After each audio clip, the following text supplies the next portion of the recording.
劳动部发布2024年薪水的调查结果，旅宿业是上界欠卡手，也毋过呢，这个公务员的薪水算落来，去年平均一个月煞干那3万941块，是比前年加无700块哦。也月级上济的是航空驾驶员，一个月也超过32万。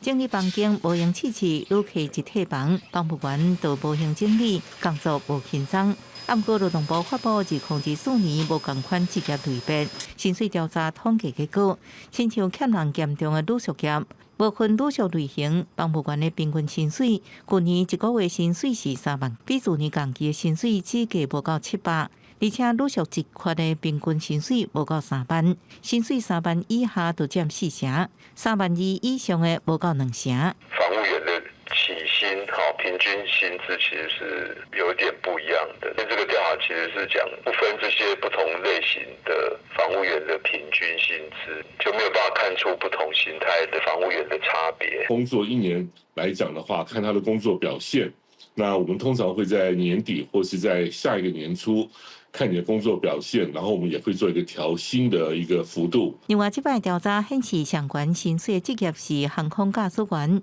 一个月薪水超过32万；第二是精算师，21万2；第3名是医师，要18万。上加薪水的职业是洗衫、熨衫的工人，一个月薪水无到3万。其实这个工作，他必须要冷静沉着，而且要判断力很强，而且不容许犯错。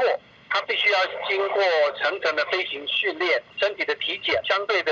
想要圆梦的人多，但是真正能够成为飞行员的人比较少。劳动部表示，无同款职类的薪水分布，会因为行业特性、样态不同有差别。亲像短小产品业的薪水差距较细，不过亲像运输、仓储、通信等业差别是较大。公视新闻采访报道。